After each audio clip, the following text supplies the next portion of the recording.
In the world today, we have people who think that other people are liars. They get a hold of some sort of private piece of information and then they start to apply that simple one piece of information that was probably totally private and never meant for public and start applying it across the entire relationship or the potential of a relationship. And the problem with this is that they don't understand the laws of America. In America, we have the right to do many things to make a living. And there are people who call someone like me a liar because of all the things I do and I attempt to accomplish during the day. Each day for me is different as an entrepreneur. I don't have to produce the same walk, the same talk, the same work every day because every day there's a new potential client. And the truth is, an author has an authorship. The author can use his real name or he can use a pen name. When a man is a presenter for spirituality, he can use his real name or he can use a moniker. And my moniker has changed. I've had several and I still use them. I also have several programs. When I have a business, I have a professional business name that's an LLC and I have a tax ID to that LLC unless someone lied about their rights and closed it down without my permission, without my consent.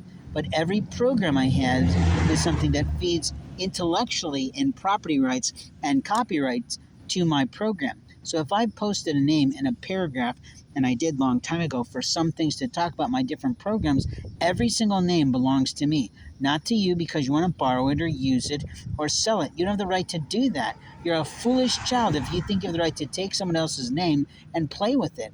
You're a liar in America.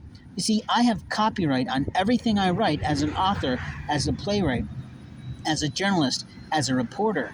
And as a reporter and journalist, there are laws that protect me for the opinion columns that I write and the observations that I make and the experiences that I report upon.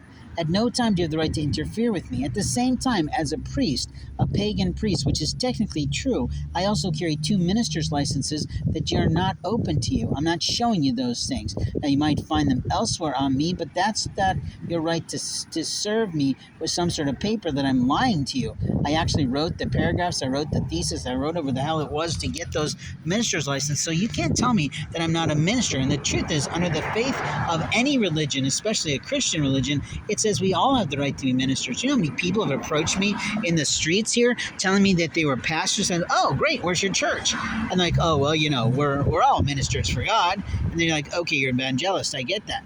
But you're claiming to be a minister. Do you have the minister's license like me or something else? Did you go to divination school or not? But the people who practice divinity like me do different things for our faith.